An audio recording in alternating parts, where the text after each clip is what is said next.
Sureda. So Joaquin is here for well, an internship, let's call it, and let's see.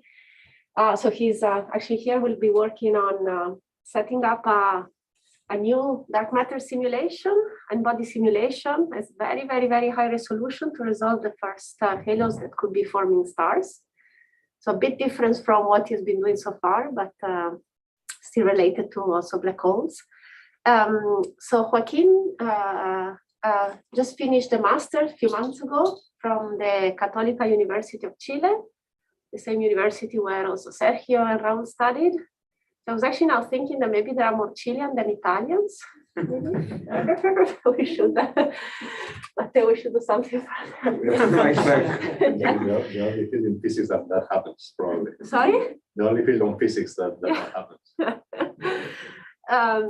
So Joaquin did the master there in Chile, and also the bachelor. He started an exchange in Durham at some point, but it was just before when the pandemic started, right? So that couldn't last very long. So he did some very interesting work during the master on primordial black holes. So that's what he's talking about. Well, thanks. Thank you, Sylvia, and good morning, everybody. Thank you for coming here to my talk. And I'm going to tell you about the primordial black holes as dark matter candidates, which was part of my master thesis at Católica. So I want to start briefly by giving a small introduction to the subject and trying to motivate and tell you why it's interesting to study these primordial black holes. Then I want to go to present some of the primordial black hole mass functions, in particular what people have been doing in the literature and what I present in this work and some comparisons. To then go with the study of constraints on the abundance of primordial black holes, and to end with final conclusions and future work for this project. So one of the main questions in cosmology maybe is trying to find the composition of the universe to understand it better. And the picture that we have right now is something like this, where most of the universe is actually made of this dark energy component, which is responsible for the accelerated expansion of the universe. Then we have this dark matter component, which is responsible in this case for the formation of structure in the universe. And then only a small percentage of the energy budget in the universe is actually made of the things that we can see, which are the photons and baryons, the stars and the galaxies. And in this work in particular, I am more interested in this dark matter component, and in particular, trying to bring some new light into this question about the nature of dark matter. So there's many evidence of missing matter in the universe. We can start, for example, from observations from velocity dispersions in galaxy clusters. We can have observations from galaxy rotation curves, and even studies of the large-scale structure of the universe. And CMB observations can give us hints about the dark matter content in the universe. But again, the main question still is, what could dark matter be? And this nice illustration just shows some dark matter candidates within the lambda CDM cosmological model that could potentially be the dark matter. So we have, for example, some ultralight dark matter particles. We have axions, and here we have the WIMPs, which in my opinion are one of the most popular dark matter candidates today. And if we go even up to higher masses, we can find that primordial black holes are actually a good dark matter candidate. But now one of you may be questioning, what are these primordial black holes? And these are black holes that were proposed by Selvovich and Novikov and are thought to be produced by the collapse of an overdense region in the very early universe, namely just after inflation or during reheating. And many other scientists have also contributed to the literature in primordial black holes, such as Stephen Hawking and Bernard Carr.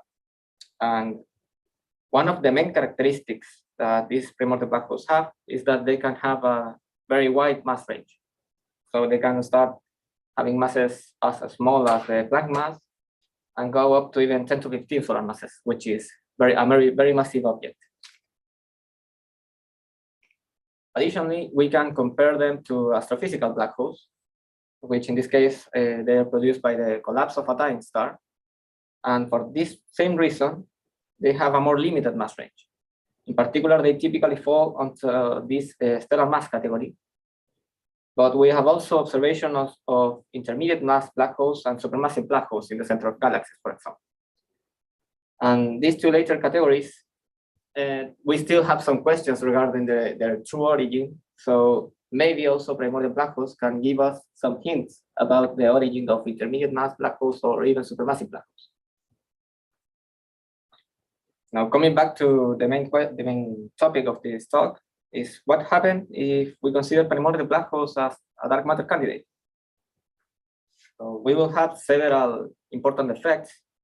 For example, Hawking radiation from a black hole, in this case, will become very important because primordial black holes now can have very low masses, and then the Hawking radiation that they would emit will become very important. And this, in principle, could affect very important processes in the early universe, such as Big Bang nucleosynthesis, for example, so by changing the amount of radiation in the early universe. Then we have other potential detections of primordial black holes, in particular, observations from gravitational lensing experiments, such as MACHOS or EROS, can give us hints about the abundance of these massive compact objects in the universe. And actually, many experiments have been ruling out different primordial black hole masses using this kind of observations. And now we also have gravitational waves, which the detection now implies new prospects for the potential detection of gravitational waves produced by primordial black holes, either in this case by the coalescence of two primordial black holes, or because the formation of a primordial black hole can leave a footprint in the form of a gravitational wave that can be potentially detected as a stochastic gravitational wave background today.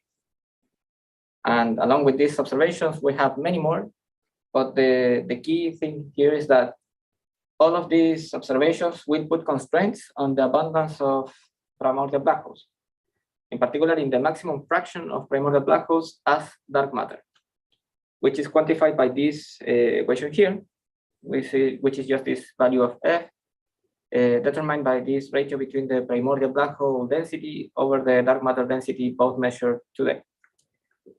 So this also implies that if we have this value of F equal to 1, it is allowed then that all the dark matter can be made of primordial black holes. That's the best case scenario for primordial black holes as dark matter.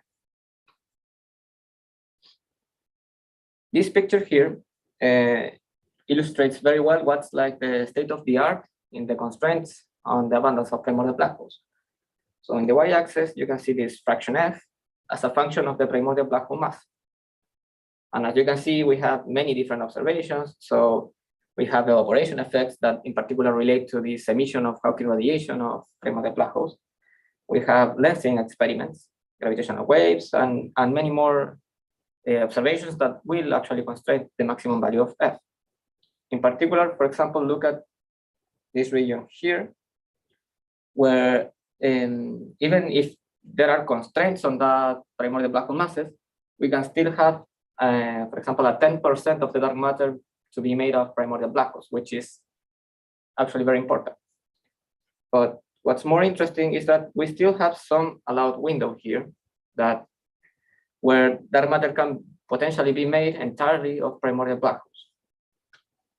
But one of the caveats of these calculations is that all of these constraints are calculated considering these monochromatic mass populations or monochromatic mass distributions. And this is in particular just to consider that all the primordial black holes have the same mass, just a single mass, which is not very natural to obtain in particular. But the main advantage here is that most of the calculations become very simpler to do. And on the other hand, we can have this extended mass distribution, which is just to consider a wide range of primordial black hole masses, and many mechanisms can give you this kind of distributions. But the problem is now that some calculations become more complex to do because you need to integrate in mass and other problems. And this figure here is just a comparison between these two kind of mass functions. So interpret this as the number of primordial black holes as a function of the mass So in particular, a monochromatic population will look like this delta source at a certain mass. And instead, an extended distribution in this case is characterized by a power law given by some particular slope and a characteristic cutoff mass. Now, in this work, in the work that I did in my master's, I was trying to obtain an extended mass distribution for primordial black holes. And to achieve that, I used a modified Press-Schechter approach. In particular, what we wanted to do is to consider the primordial power spectrum of density fluctuations, which will be describing the overdensity field in the early universe, which will be the field that will represent the physics of the formation of primordial black holes in the early universe. And then we can use this primordial power spectrum to calculate the variance of the overdensity field, smooth over a certain radii. And then we can calculate what's called the peak height, when here appears a very important quantity, which is this critical threshold for collapse that will determine which overdensities will actually collapse and form a primordial black hole. And we can use finally all of these ingredients to calculate the Press-Schechter mass function in this way.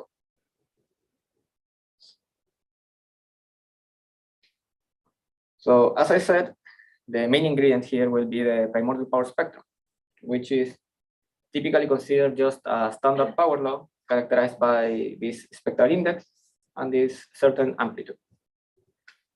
But to be even more general, in my work, I also considered a broken primordial power spectrum, which includes an enhancement on small scales characterized by this blue spectral index here. And just to compare them both, as you can see, they both look exactly the same until we reach this pivot scale. And then we have this enhancement at small scales.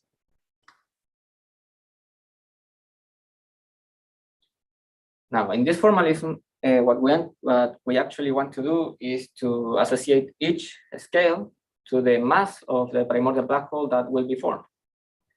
And to do that, we include a fudge factor in the relation between the mass of the primordial black hole and the radii of the collapsing region.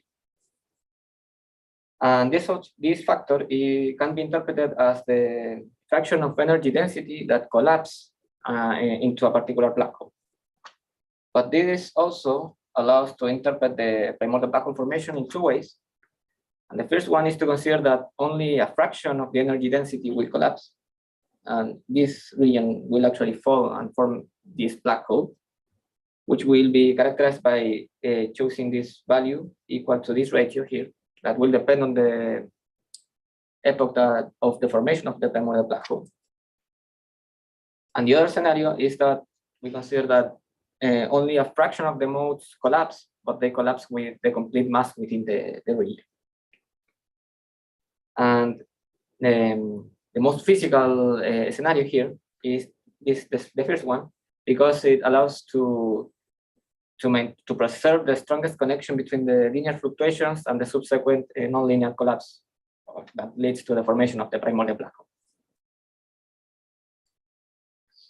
In addition, I have also considered two different formation scenarios for this primordial black hole, where the first one is what I call the fixed conformal time, or FCT, which considers that all the black holes are formed at roughly the same time, which can be due to a phase transition at some point during inflation or some similar event. And the other scenario is the horizon crossing, or HC scenario, which considers that primordial black holes are formed as fluctuations re-enter the horizon. And this particular formation scenario will lead to the formation of smaller primordial black holes early in the universe, as you can see in this figure here, where we have the mass of the primordial black hole that is being formed as a function of the formation scale factor. So in the FCT scenario, all of the primordial black hole masses are from probably the same time. And in the horizon crossing one, we have the smallest one formed first in the universe. With all of these considerations, one is able to obtain this kind of mass functions. So here I'm just showing you some examples of the mass functions that we can derive with this Press-Schechter formalism, either in the HCA scenario or the FCTA scenario here. And in particular, also this gray region is showing the primordial black holes that are actually evaporated today. So these black holes should not be considered as the dark matter component of the universe, but should be considered only as a radiation source in the early universe because they are all evaporated today. Then finally, these mass functions will be, as I said, characterized by a certain slope and this characteristic cutoff mass here that will tell you where this cutoff starts. And this M star value appears just as a reparametrization of the parameters of the Press-Schechter format. So in the end, these Press-Schechter mass functions will depend only on the blue spectral index and the characteristic cutoff mass parameters. So those will be the main parameters on this mass function. Okay, sorry, can I interrupt? Just Yes. to understand. So I mean, this cutoff, I mean, do you impose it or does it come naturally in the way you establish the initial mass function of the? Yes, it comes naturally, but the way you derive it you should obtain it by fixing a certain value for the threshold for collapse. But Okay. we don't know actually what would be that value. So we reparameterize the mass function parameters to actually have a more insightful parameter M star, and then we can then compute the delta threshold for collapse. Okay. That's it. Sorry, another question, because maybe you are going deeper into this point, but I didn't get it. So you explained that you're supposing on some scenario that all are forming at the same time, and on the other, it's like when the modes re-enter the horizon. Right. But I don't understand how this enters in the EPS calculation, in the sense that I'm guessing that the black hole would be formed when the averaged over density of a certain radius crosses the threshold. So they would form at different times. So I didn't get how the different time models Yes. enter the production of the black hole mass function. Yes, well, I will not go deeper into that, but what I can tell you is that the horizon crossing, as you say, is like the most natural scenario because you expect that different masses of black holes will be forming at different times of the universe. However, the fixed conformal time is thought to be like some kind of process in the early universe that fixes the regions that will collapse and form a primordial black hole. There are other kind of processes that actually leads to those kind of formation scenarios. For example, the collision of vacuum bubble expansion. So the collision of those walls actually will lead to the formation of primordial black holes with different masses, but all of that formation will happen at roughly the same epoch in the universe. So this was just to have a way to be more general in the assumptions that we have when we calculate these mass functions. Thanks. So basically, what this means is that the delta Z is not computed with the normal way of thinking of spherical collapse. No. So that's the thing that changes all these things that we are talking about. Yes. Okay.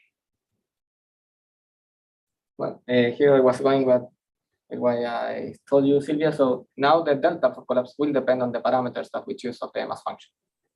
And we are choosing to leave these parameters, the M star and the slope of the mass functions, to vary completely freely in this model. So the idea is to explore what happens when we choose those parameters. But then we can also encounter some problems because we actually need to try to preserve some relation with the physical collapse. And to actually account for that, one may ask that this critical threshold to be around the same order of the typical value of a fluctuation at the formation time. So that's what this relation tells you. Because, for example, in the worst case scenario, if we have a very high threshold for the formation of a primordial black hole, then no fluctuation will collapse, and then we will have no primordial black hole. Even if we will have, then that mass function will not make sense anymore. So that's the general idea. In addition, with the mass function actually computed now, I can calculate different quantities, which is here just the number density and mass density of primordial black holes. So these are just integrals of this shape here. But in particular, I want to focus on the mass limits here, the lower mass limit will be typically be considered as the evaporated mass at some measured redshift that will change with time in particular. So for example, in this figure here, the minimum mass limit will be located at these black lines. So we only integrate the primordial black holes that still exist in the universe. And in the upper mass limit, this is to impose like that things make sense because we could increase, for example, m star even to any value that we want. But that would imply, for example, having very, very massive primordial black holes that would not make sense in the universe. So we impose that at least we have one primordial black hole in the whole universe. And using all of these definitions here, what we actually want to do is to have all the dark matter today made of these primordial black holes and not these ones, as I told you before. So this will include a normalization in the mass function to actually have all the dark matter made of these primordial black holes.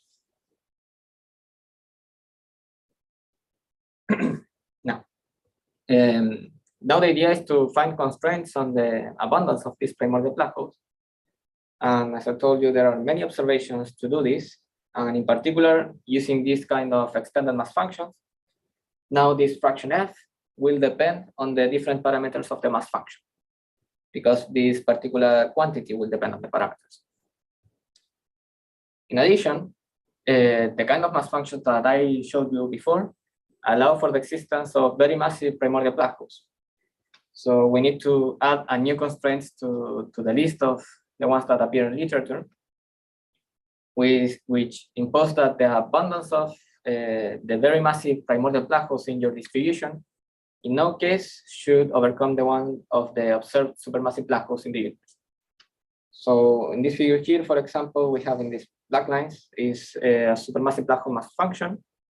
So you want that, you never want to overcome this line because you will predict more black holes than the ones that we observe today. And this is quantified in this way, where we can calculate it as the ratio between the cumulative number density of supermassive black holes over the cumulative number density of primordial black holes here, of the most massive one in particular.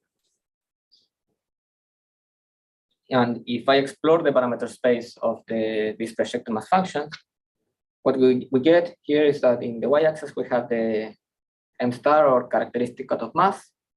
In the x-axis we have the slope of the mass function or the blue spectral index here. And the color indicates the maximum allowed fraction of primordial black holes as dark matter. So as one could expect, the restriction here appears for the high values of m star. So these are the ones that actually allows for the existence of very massive primordial black holes. And then they could have problems when you compare them with the observations of the universe. Now, in addition, one wants to use the actual calculations of different constraints that are available in the literature. And to do that, what I did was to derive a method to translate from constraints on monochromatic populations into constraints on these extended populations. So in order to achieve that, consider that any constraint that is related to a certain observable output, which is in turn proportional to the number of primordial black holes. In that way, I can define the fraction f as the maximum allowed output over this measured output. And I can use this value to define this output function here. And just to illustrate this a little bit more, consider, for example, that you have some observation with this kind of output as a function of the primordial black hole mass. So if your prediction gives you this kind of output, then you are allowed to have all the dark matter in the form of primordial black holes. However, if you have this kind of output, then you must impose that the maximum fraction should be less than 1 to actually be below this threshold line. Now, since we can also consider an extended population as the sum of different monochromatic populations, we can calculate now an average of this output function using as a weighting average the actual mass function here. So we are averaging this output function over the particular mass function that we are choosing. But this is still not enough. We need to take into account some extra considerations to account for the evolution of the mass function and the fact that some constraints only affect small regions of the complete distribution. So the first correction is mainly due because of the fact that primordial black holes evaporate with time. So if you take an observation that is measured at some redshift, for example, then the population that you want to be the dark matter today is different than the one that you use to compute that particular constraint. So you need to correct for that because of this evaporation of primordial black holes. And the same happens with this upper limit that I told you, because as time goes on, then we're allowed to have even more massive primordial black holes within the universe. So it's just to correct these upper and lower limits of these integrals. And the other correction comes from the fact that if we have a certain distribution here in blue, for example, a particular constraint will only affect primordial black holes within these masses and will not affect the whole population. So it will not restrict the complete mass budget that you have available in your distribution. So you need to take that into consideration because most of the constraints actually act on very, very narrow mass regimes. And now, if you combine these three quantities, we can calculate that for each constraint or for each observation, the effective fraction, F in this case, where the index here indicates that it's for a particular observation. And then I can calculate an effective fraction in total by considering the minimum value of all the different set of constraints that I'm considering. And this is because I want to agree with all the observations at the same time. So that's the general idea here. And at the end, for a given mass function, then this fraction will depend on the mass function parameters. And when I tell you about using many constraints, this is what I refer, because we have constraints coming from big bang nucleosynthesis or galactic gamma ray backgrounds. Then we have gravitational microlensing observations here on these mass regimes. And then we have many more. And in particular, each observation will act on different regimes of masses. So each observation will restrict different regions of your complete distribution. So that's the general idea, to apply a constraint to your whole distribution. Now, if I apply this method to the Press-Schechter mass functions that I showed you before, this is what one gets.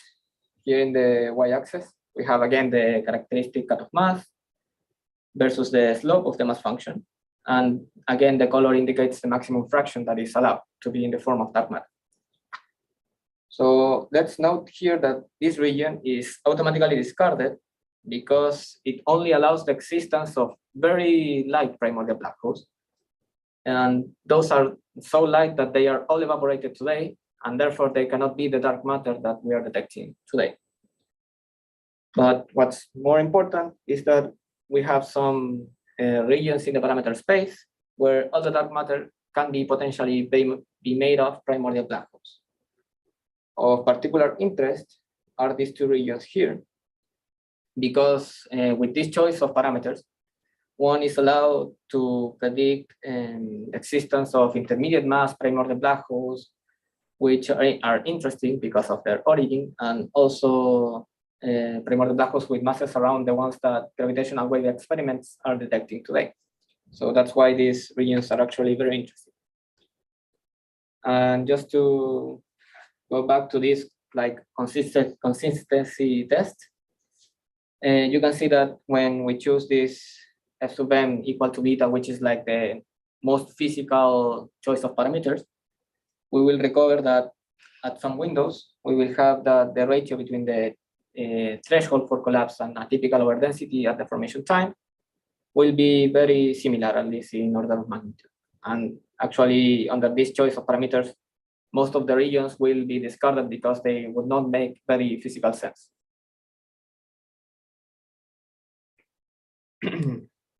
So just to summarize now, what I showed you was that primordial black holes can be a very interesting dark matter candidate, either considering monochromatic or extended distributions. And I showed a way to derive these extended mass functions using this Press-Schechter formalism, and to be more general, using a broken primordial power spectrum, and even 2 different formation scenarios. And the final results, in particular in the constraints and the abundance of primordial black holes, first is that we had to derive a new constraint to compare the primordial black hole population with the supermassive black hole population. That accounts for the fact that we cannot have more primordial black holes than supermassive black holes that we observe in the universe.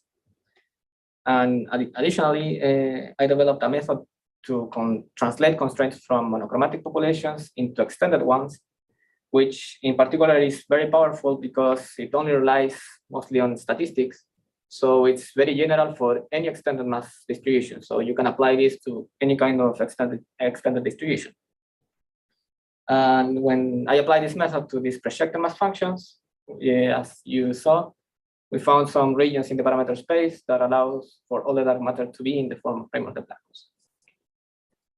And what we're still doing, and future works that we want to do, in particular, is to include a more detailed evolution of the mass function, because it's actually a very naive description of the evolution that we included in this work. And to do that, we actually want to study effects of clusterings and mergers of primordial black holes.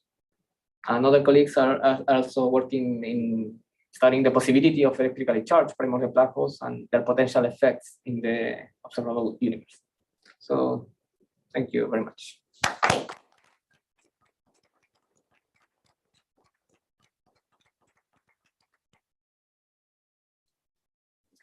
So thanks a lot, Joaquin. Very nice. Questions? So the broken power law that you assume for the power spectrum that enters there. So is there a physical motivation that would give you these truncated, or what are the physical mechanisms that would give you an enhanced power spectrum at small scales? An exact physical motivation, there's not, but actually for in particular for the HC formation scenario, the horizon crossing one, actually one must include either a broken power spectrum or change this spectral index, because the formalism actually breaks in the horizon crossing scenario if you consider this spectral index to be equal to 1. So the motivation was like to avoid this problem, and this has been done in literature also, mostly to avoid this problem in the horizon crossing scenario, but a motivation on why maybe an enhancement on these small scales, I actually don't know. If you speak of evolution, what do you mean? Is that a statistical observation, or is that a dynamical evolution equation? Do you have something which could be used for dynamical evolution?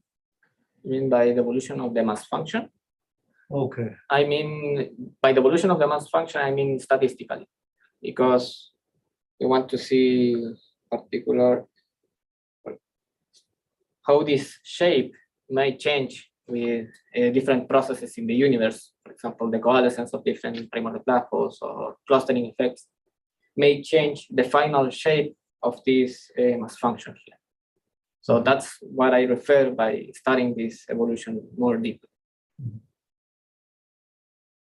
So then the 3 parameters of this model are the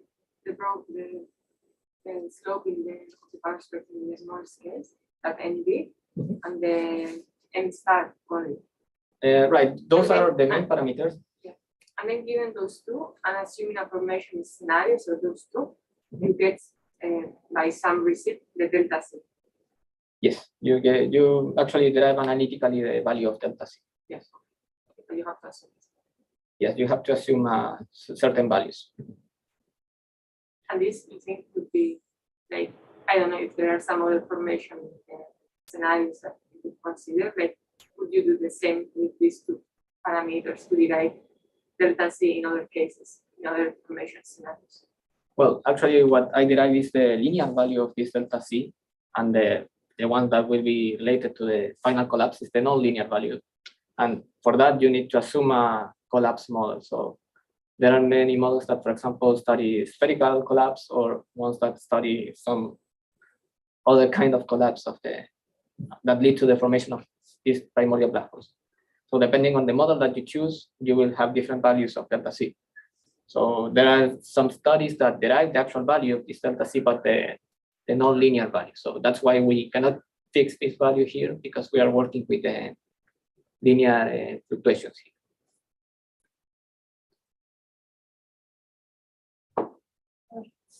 I have two questions. One is related with this plot. I know there are experiments looking for operation of black holes in this model, probably.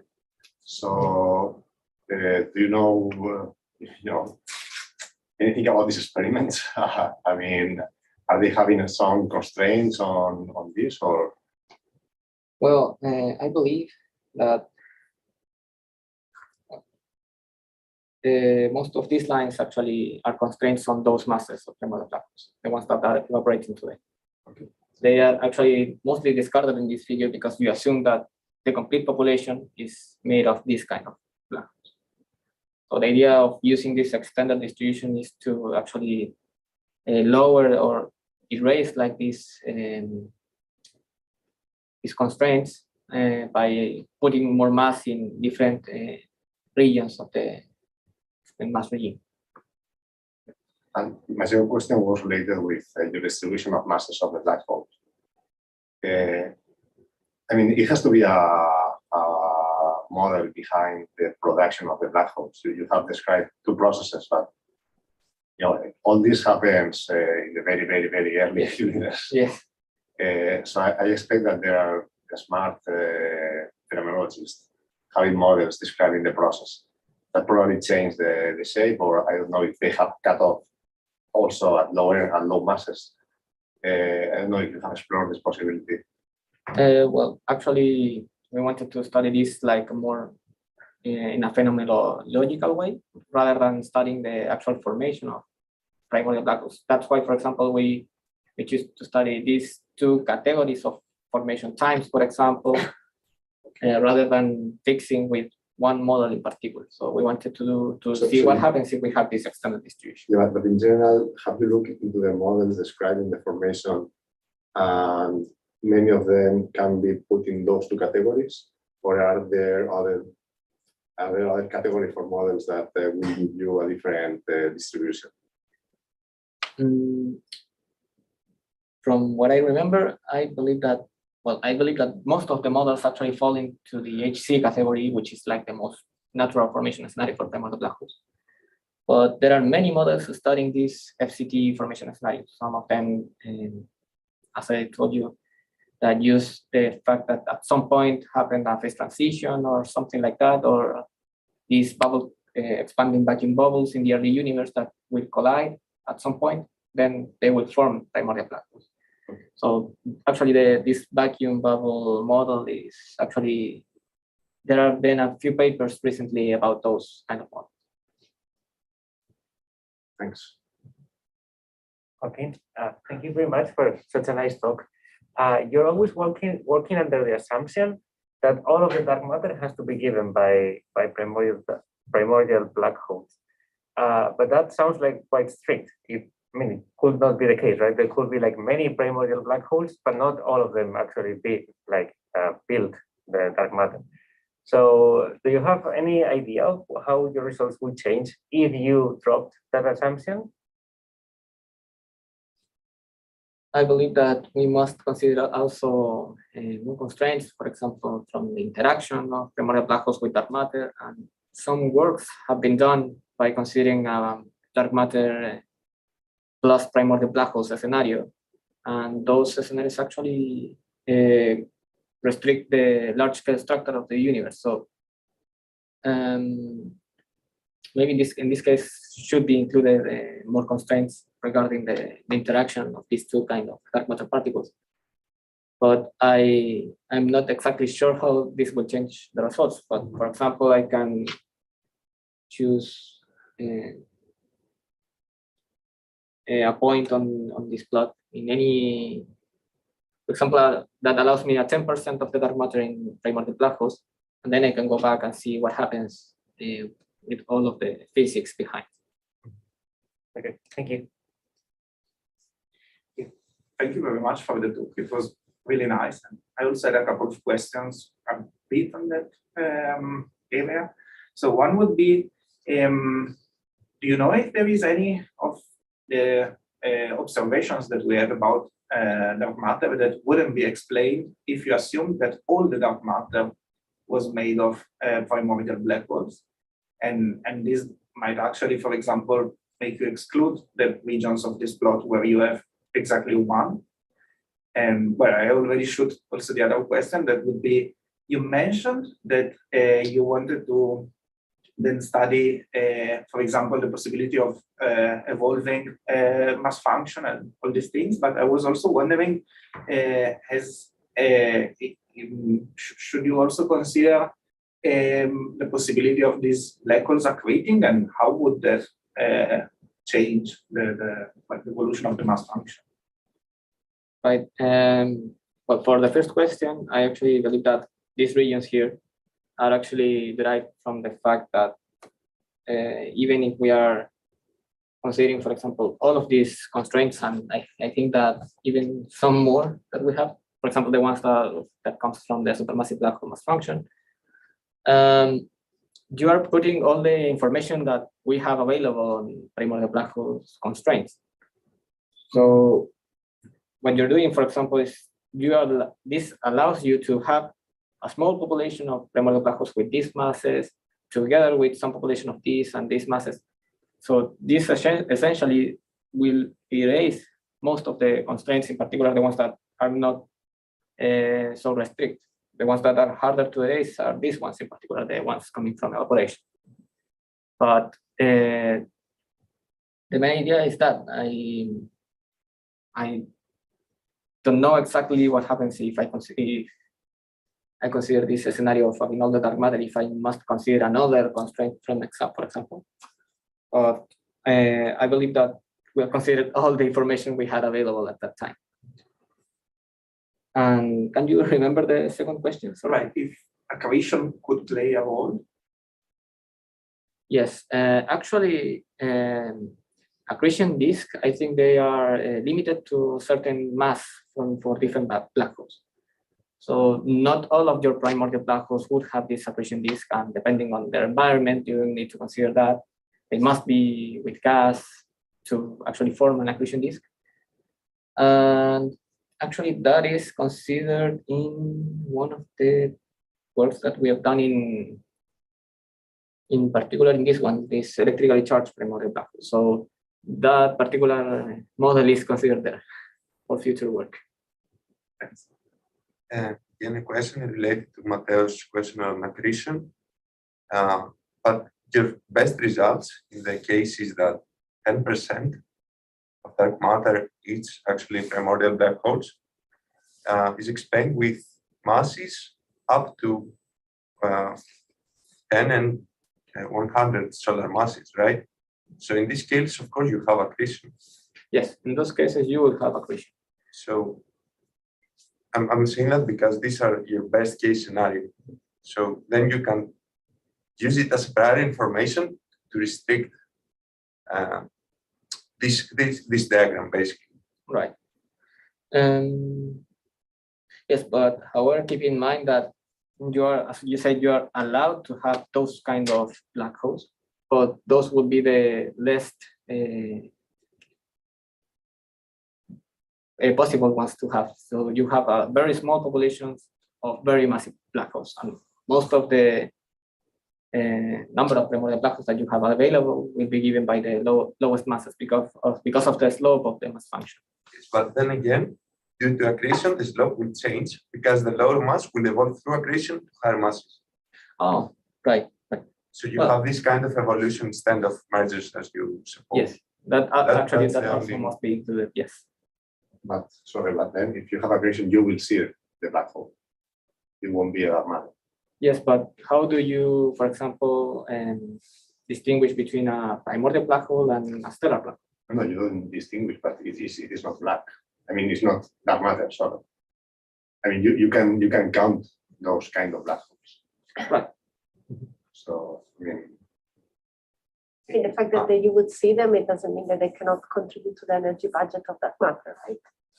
no, what I'm saying is when you show in the very beginning of the plot that you show, when you do this plot, you count the matter you can see, and you put on the baryon matter, you put the mass that comes from the estimation of the black holes that you observe, and you estimate the density of black holes and so on. So you will be seeing those black holes and You're saying counting that those would be included in the budget of the normal baryonic matter. I'm not sure actually. Not sure actually, because I think so. I think they count. I mean, you look into the universe and say, okay, so many black holes, that mass. I put all this in what I understand.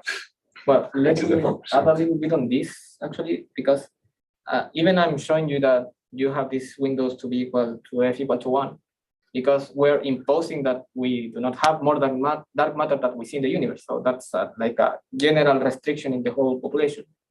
But actually, in those windows, we're allowed to have even a fraction to 5 or 10 times the dark matter. So you, for example, in just a hypothetical case, you can take some of this mass budget into those black holes that you see, and then they are not counted as dark matter, but they are counted as astrophysical black holes, for example.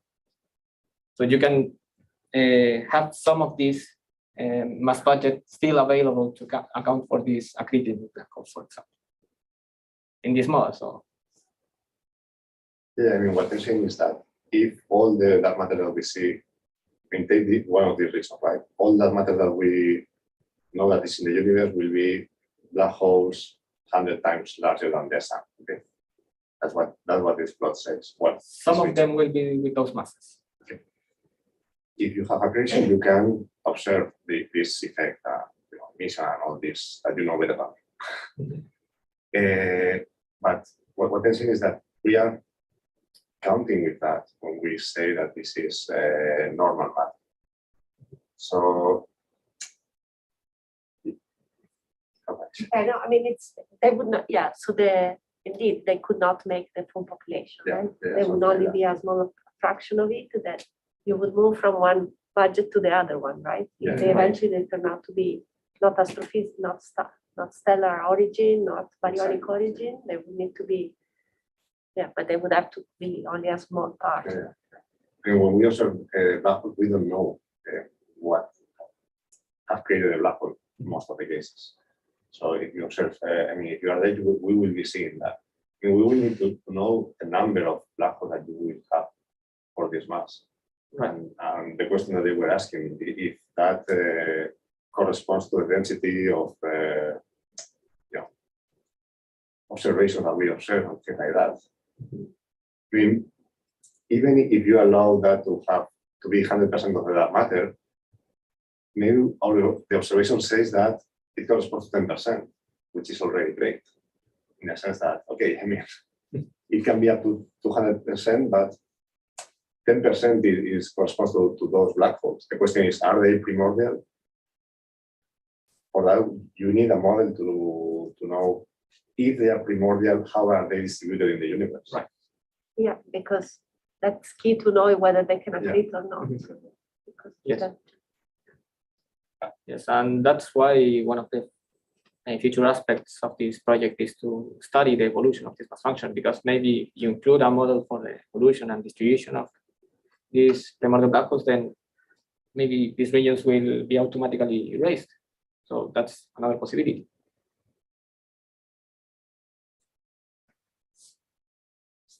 Okay, oh, one last question. Have you considered in these case scenarios, like stopping the mass function at higher redshift at some region where galaxy evolution takes on?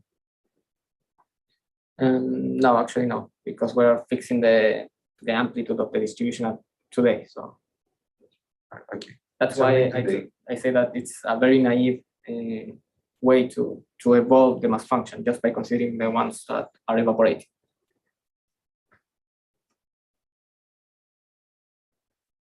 I have a very simple question, but now that maybe it's very basic. So those are these primordial black holes, that those that collapse in the early universe and stuff. But the collapse, so before collapse, that matter was baryonic matter, or was some other type of matter that you don't know. What is baryonic matter? Probably- Probably you won't have baryons as a proton, but you will have quarks and gluons. As the time is Other because. Depending when you create No, the the question is, this primordial black hole, if it turns out to be right, does it remove the problem of finding the particles that matter? Maybe I don't know. We actually don't know what are these primordial black holes made of. Yeah. We can I don't know. make That was them. the question. I think it's a good point. I don't know, yeah. No, I mean, if we find those primordial black holes, those are dark matter. But I mean, Yeah. but those when they collapse, did they from what did they collapse from? Yeah, did the collapse happen before even dark matter or baryonic matter was created in the universe, or after, or did they collapse from already baryonic matter, dark matter that in the end it's just, I mean, that would mean that the dark matter, the particle that you have to find is already in collapsed structure. But I don't know. But That was but I don't know. That's a good point. Is what is actually if they form at the inflation times, what is their composition? this is a super interesting question. Yeah, which is what she's asking. What is No, but I think he's mixing two things because the question of when it was created and what was in the universe when these black holes were created, this is super interesting. But it's not that we have to find the dark matter particle. I mean, once you can create those black holes from quarks, for example, and gluons, imagine. Okay. And still be dark matter. Yeah, I know. I understand that, but the question was that, like, I need if that can be, or you need still like some other things that you don't know. For the collapse itself. For what is it collapsing? I mean, the point is, if they compose what we don't see, if they make all the things that we don't see, we don't need any extra particle. So whatever was new, it's not that we need a new thing to explain that. But I it's mean, interesting, the mechanism, because it could be, for instance, like huge fluctuations in curvature at very, very small scales that will lead to collapse black hole without the necessity of That matter. actually happens naturally if you have like a very highly entropic initial state of the universe, for example. And then you don't need any extra particle or anything like that. And I guess what I meant is, I guess even in the very early, Even you have to assume, like, So- you have to think what fields you have and what you don't have and what collapse and what not. So I think without a field that could be later, that matter time you explain it, and you form this primordial block. So That's I don't know very what interesting, like, is it's the- like pushing the question. Like we don't know. We know now maybe there's black holes, but then it's and what caused it? Like it's just not knowing dark matter from in an earlier time. Even. But the answer is yes. You can actually think of mechanisms without assuming extra fields on early times that actually can give you these primordial black holes. But you cannot do it at late times. right, that's exactly. that was the question. So it Because could otherwise be, it would be to postpone the question. So it still could be that they are made out of like super exotic matter that we can call it dark matter. Maybe we never know. but if you use like Occam's razor, then you say, but I can do it with the stuff that I already have. I don't know. First, you have to observe. Okay, well, great, thanks. Is there no more questions?